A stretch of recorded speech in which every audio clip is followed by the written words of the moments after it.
Sir, ஒவ்வொரு வார்த்தைகள் மீதும் எங்களால் சவாரி செய்ய முடியாது. ஒவ்வொரு கட்சியினுடைய கருத்துக்கள் மீதும் எங்கள் கருத்துக்களை சொல்ல முடியாது. எங்கள் கட்சியை நீங்க கேளுங்க. நீங்க இப்ப கேட்டது என்னன்னா, ஆதரவளிக்கிறீங்க, நீங்க ஏன் பங்கேற்கிறீங்க? இதுக்கு நான் பதில் சொல்றேன்.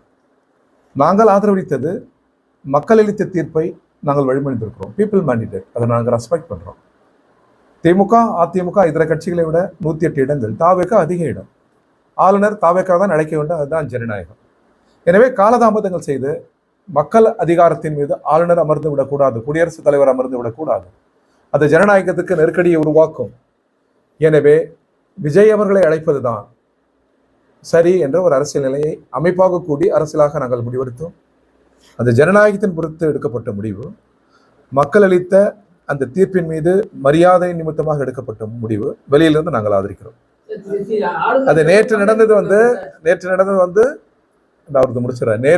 வந்து அங்கம் இருக்கிற கட்சிகள், அவர்கள் சொல்வது போல் தோழமை கட்சிகள், அதற்கான தேநீர் விருந்து. நாங்கள் அங்கம் பெறவில்லை, கூட்டணியிலும் இடம்பெறவில்லை. அங்கு நாங்கள் சென்று ஏதாவது ஒரு கேள்வியோ உரையாடலை எழுந்தால் அது அந்த தேநீர் விருந்து என்கிற நல்ல சூழலை நெருக்கடிக்குள்ளாக்கும். எனவே அந்த தேநீர் விருந்து வாழ்த்துக்கள், கலந்து கொண்ட ஜனநாயக சக்திகளுக்கு வாழ்த்துக்கள். நாங்கள் வெளியில நிற்கிறோம். எங்களுக்கு அந்த கலந்து கொண்ட தாவேகா மீதோ கலந்து கொண்ட ஜனநாயக சக்திகள் மீதோ எங்களுக்கு அந்த அரசியல் பகை முரணும் இல்லை.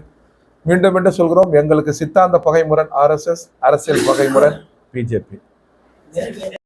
5 ஆண்டு நீடிக்க வேண்டும் என்றுதான் நாங்கள் ஆதரவு அளித்திருக்கிறோம். எங்கள் ஆதரவு ஜனநாயகபூர்வமானது, அரசியலானது. எனவே 5 ஆண்டு நீடிக்கட்டும் என்பதுதானே தமிழ் மக்களின் விருப்பம். நல்லதுதானே அது நீடித்தால். ஆனால் வாக்குறுதிகளை நிறைவேற்ற வேண்டும்.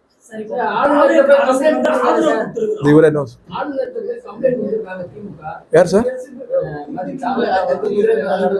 ஒரு நண்பர் கேட்க அல்ல sir sir sir sir sir அவர் ரொம்ப நேரம் கேட்டிருக்காரு. சொல்லுங்க சார். இருக்கு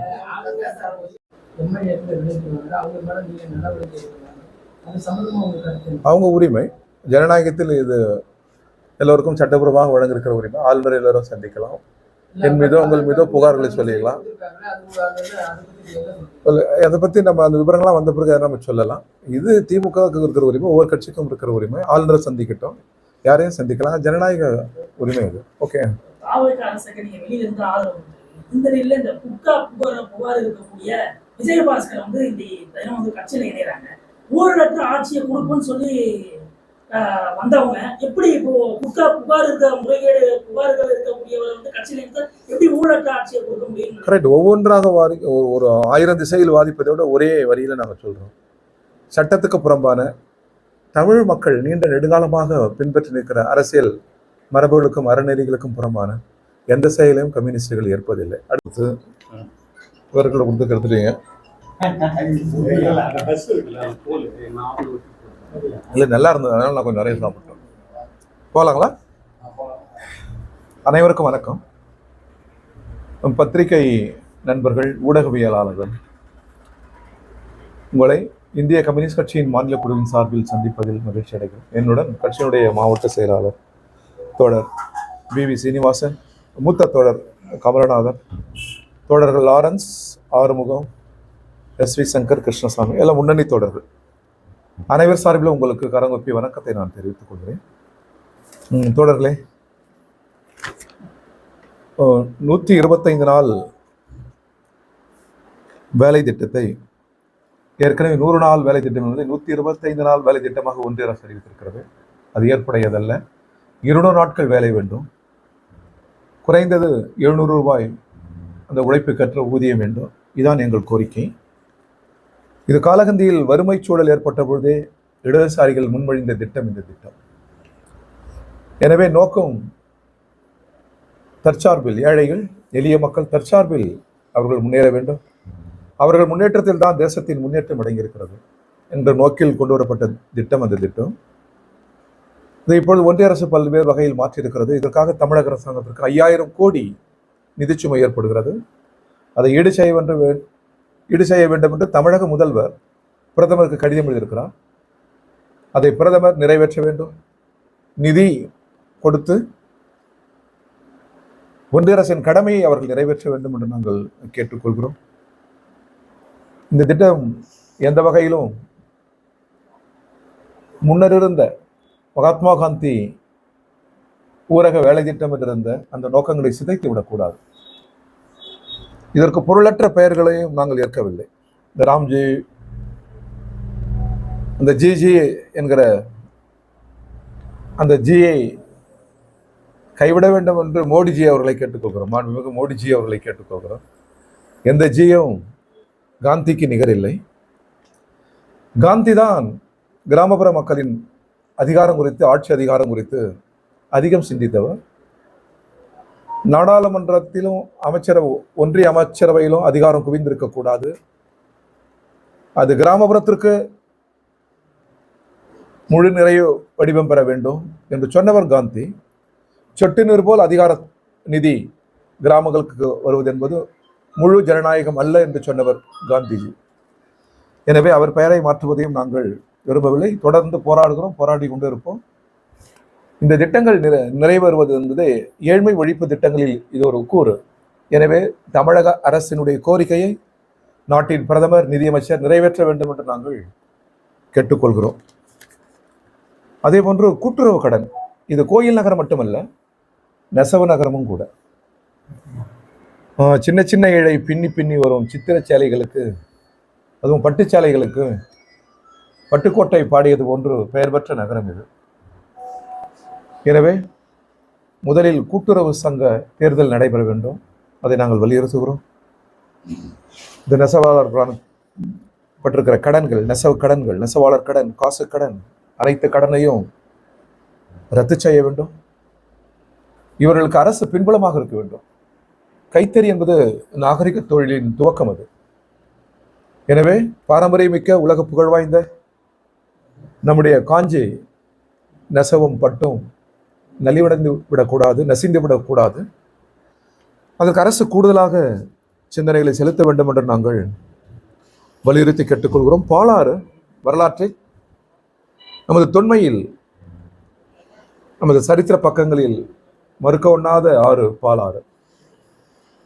அது நாகரிகத்தின் சுவடு. தமிழர் தம் மேன்மையின் குறியீடாக நீண்ட நெடுங்காலம் வரலாற்றில் பேசப்படுகிற ஆறு பாலாறு. அதை பாதுகாக்க வேண்டிய பெரும் பொறுப்பு நமக்கு இருக்கிறது, ஆட்சியாளர்களுக்கு இருக்கிறது. தடுப்பணை தேவைப்படுகிறது. இதில் தான் நீரை தேக்க முடியும், நிலத்தடி நீரை சேமிக்க முடியும். எனவே நீண்ட நாள் கோரிக்கை அது. பல்வேறு விவசாய அறிஞர்கள், விவசாயிகள், பல்வேறு அமைப்புகளின் நீண்ட நாள் கோரிக்கை அது. அதை இந்திய கம்யூனிஸ்ட் கட்சி முன்மொழிகிறது, வழிமொழிகிறது. அதே போன்று நமது சிறுதொழில், குறுந்தொழில், இன்னைக்கு வளர்ந்திருக்கிற சீனா, ஜப்பான் போன்ற எந்த நாட்டுடன் ஒப்பிட்டாலும் நமது சிறுதொழில், குறுதொழிலில் ஈடுபட்டிருக்கிற நமது உழைப்பாளிகளின் உழைப்பும் திறனும் எந்த வகையிலும் சளைத்ததல்ல. அவர்களுடன் போட்டியிட்டு அவர்களையும் வெல்லுவதற்குரிய அனைத்து உதவிகளையும் ஒன்றிய அரசும் மாநில அரசும் நமது சிறு குறு தொழிலுக்கு தர வேண்டும். இன்றைக்கு நம்முடைய சிறு குறுந்தொழில்கள் நாடு கடந்த நிறுவனங்களால் பெரும் நெருக்கடிக்குள்ளாகி இருக்கிறது. எனவே அந்த நெருக்கடியிலிருந்து அந்த சிறு குறு தொழிலை பாதுகாப்பதற்கு அதில் ஈடுபட்டுள்ள சங்க பிரதிநிதிகள், அதை அடையாளப்படுத்துகிற பிரதிநிதிகளை அரசு அழைத்து பேசி அவரது கோரிக்கைகளுக்கு தீர்வு காண வேண்டும் என்று நாங்கள் வலியுறுத்தி கேட்டுக்கொள்கிறோம். அதே போன்று பரந்தூர் விமான நிலையம் உள்ளூர் மக்களின் கோரிக்கை. அது உள்ளூர் மக்கள் தேசத்தின் வளர்ச்சியில் அக்கறை கொண்டவர்கள். தேசம் வளரக்கூடாது என்ற எண்ணம் அவர்களுக்கு இல்லை. எனவே அவர்களது கோரிக்கைகளுக்கு அரசு செவிமடுக்க வேண்டும். அவர்களின் உணர்வுகளிலிருந்தே தீர்வுகள் எட்டப்பட வேண்டும் என்று நாங்கள் கேட்டுக்கொள்கிறோம். இதன் பொருள் தேசத்தின் வளர்ச்சிக்கு எதிரான நிலை என்பதல்ல. எந்த ஒரு திட்டமும் உள்ளூரில் துவங்கப்படுகிற போது உள்ளூர் மக்களின் கோரிக்கைகளுக்கும் செவிமடுக்க வேண்டும், அவர் உணர்வுகளுக்கு மதிப்பளிக்க வேண்டும் என்பது எங்கள் கருத்தாக இருக்கிறது. அதே போன்று தூய்மை பணியாளர்கள், அது கான்ட்ராக்ட் சிஸ்டம், தனியாருக்கு விடுகிற அந்த முறைகளை தமிழக முதல்வர் நிறுத்தி வைத்திருக்கிறார். அதை நாங்கள் வரவேற்கிறோம். அவரை நேரில் சந்தித்த போதோடு நேற்று அதற்காக நாங்கள் பாராட்டுக்களை தெரிவித்தோம். அந்த தூய்மை தொழிலில் ஈடுபட்டிருக்கிறவர்கள் ஏறத்தாழ அனைவருமே ஏழைகள். அவர்களுக்கு நல்லிடங்கள் ஏதும் இல்லை, கல்வி வசதிகள் ஏதும் இல்லை, மருத்துவம் என்பது அவர்களுக்கு கேள்விக்குறி. முன்னேற்றமடைந்த ஒரு தேசத்தில் வாழ்வின் கடைகோடியில் இருக்கிற அந்த ஏழை மக்களை அரசு கூடுதலாக சிந்திக்க வேண்டும் என்ற நோக்கில்தான் இது அரசே ஏற்று நடத்த வேண்டும். அரசின் கண்காணிப்பில், அரசின் பராமரிப்பில் இருக்க வேண்டும். அவர்கள் அனைவரையும் அரசு அங்கீகரித்து அரசோடிகளாக்க வேண்டும் என்று நாங்கள் நீண்ட நெடும் நாட்களாக கோரி வருகிறோம். அதையும் மாநில அரசு செய்முடுக்க வேண்டும் என்று நாங்கள் கேட்டுக்கொள்கிறோம். ஆகஸ்ட் 6 துவங்கி 15 வரை இந்திய கம்யூனிஸ்ட் கட்சி இந்தியா முழுவதும் நடைபயண இயக்கத்தை துவங்குகிறது. நாட்டின் மதச்சார்பின்மையை காப்போம், அரசியல் சட்ட நெறிகளை பாதுகாப்போம், மக்கள் இனங்களின் ஒற்றுமையை பாதுகாப்போம் என்கிற அரசியல் முழக்கத்துடன் உள்ளூர்களில் நிலவுகிற பல்வேறு கோரிக்கைகளை முன்வைத்து, தமிழ்நாட்டின் உரிமைகளை முன்மொழிந்து, ஒடுக்கப்பட்ட மக்களின் கோரிக்கைகள், பிற்படுத்தப்பட்ட மக்களின் கோரிக்கைகள், மலைவாழ் மக்களின் கோரிக்கைகள், மீனவர்களின் கோரிக்கைகள், அலைகுடி மக்களின் கோரிக்கைகள் என்று எளிய மக்களின் கோரிக்கைகளையும் முன்மொழிந்தபடி 10 தினங்கள் மாவட்ட தலைநகரங்களில், குக்கிராமங்களில், நகரங்களில், மலைப்பகுதிகளில் கம்யூனிஸ்ட் கட்சி நடைபயண இயக்கத்தை நடத்தி மக்களை நேருக்கு நேர் சந்தித்து உரையாடல் செய்ய இருக்கிறது. இந்த இயக்கத்திற்கு தமிழ் கூறும் நல்லுலகம் பேராதரவு தர வேண்டும் என்று நாங்கள் கரங்கூப்பி கேட்டுக்கொள்கிறோம். சீரமைப்பு அந்த கிராம உட்கட்டமைப்பும் சீரமைக்குது. அதே போல கூலியும் உயர்ந்தது கொஞ்சம். அதே நேரத்தில் அந்த கூலி 15 நாள்ல தரேன்னு சொல்லி மத்திய அரசு உறுதியளிச்சிருக்கு. இது போன்றதும் மாநில அரசும் பங்கு இருக்கிறதால அதில் எந்த விதமான முறைகேடு நடக்கிறது வாய்ப்பு இல்லாத போது அதை நீங்க எப்படி? பிரச்சனை முறைகேடு அல்ல. ஒன்றிய அரசு மாநிலத்துக்கு தர வேண்டிய நிதியை, உறுதியளித்த நிதியை இன்னும் தரவில்லை. இயற்கை சீற்றங்களின் போது தர வேண்டிய நிதியை அது இன்னும் தரவில்லை. எனவே இன்றைய ஒன்றிய அரசு நம்பத்தகுந்ததாக இல்லை. மாநிலங்களை வேலையால் போல், பணியால் போல் கருதுகிறதே தவிர, மாநிலங்கள் தேசத்தின் அங்கம். மாநிலங்கள் தான், மொழி வழி மாநிலங்கள் தான் இந்தியாவிற்கு அதிகாரத்தை தருகிறது, நிதியை தருகிறது. அதை ஒன்றிய அரசு உணர்ந்ததாக தெரியவில்லை. பிரச்சனை அதுவல்ல. ஏன் மகாத்மா காந்தியின் பெயரை நீக்க வேண்டும்? நாட்டின் விடுதலை போருக்கு மட்டும் அவர் தலைமை தாங்கவில்லை. ஒரு புதிய வகை போராட்டத்தை உலகுக்கு தந்தவர் காந்தி. அவர் பெயரில் இந்த திட்டம் நீடித்தால் என்ன குறை, என்ன பாதிப்பு நாட்டிற்கு? சரி, உங்கள் திட்டங்களில் அதிக வேலை நாட்கள், கூடுதல் கூலி உயர்வு என்றால் அதை ஏன் விவசாய தொழிலாளர்கள் எதிர்க்க வேண்டும்? எனவே நமக்கு ஒன்றிய அரசின் மீது நம்பிக்கைகள் ஏதும் இல்லை. 100 நாள் வேலை என்பதை 200 நாளாக மாற்றுங்கள். நீங்கள் மாநிலங்களுக்கான இழப்பீடுகளை சமன் செய்யுங்கள். நீங்கள் உதவி அல்ல, அது கடமை. ஒன்றிய அரசு நிதி தர வேண்டியது கடமை, தர வேண்டும். அதே போன்று உள்கட்டமைப்புகள் சம்பந்தமாக மாநில அரசோடு பேசுங்கள். வீடு கட்டுவது, பள்ளிக்கூடங்கள் கட்டுவது, இதர நிர்மாண பணிகள் எதுவும் இருக்குமேயானால் அதை நாங்கள் வரவேற்கிறோம். மாநில அரசின் ஆலோசனையோடு. மாநில அரசை கடந்து சென்று விடக்கூடாது, மாநில உரிமைகளை கடந்து சென்று விடக்கூடாது. அவ்வாறு இருக்க வேண்டும் என்று நாங்கள் வலியுறுத்துகிறோம்.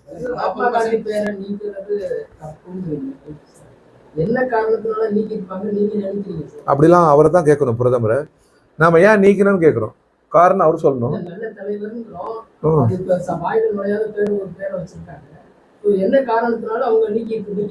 தெரியல, அவங்க என்ன கணிக்கிறாங்கன்னு தெரியல, அவங்க என்ன கனவு கொண்டார்கள் என்று தெரியவில்லை, என்ன கற்பனை என்று நமக்கு தெரியவில்லை. பிரதமரை தான் நாம் கேட்கணும்.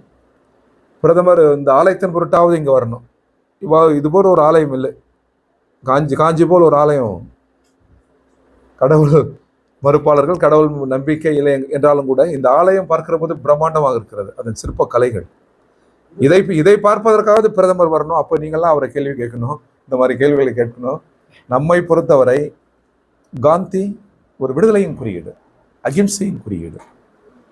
இந்த தேசத்திற்கே காந்தியின் பெயர் சூட்டுங்கள் என்றார் தந்தை பெரியார்.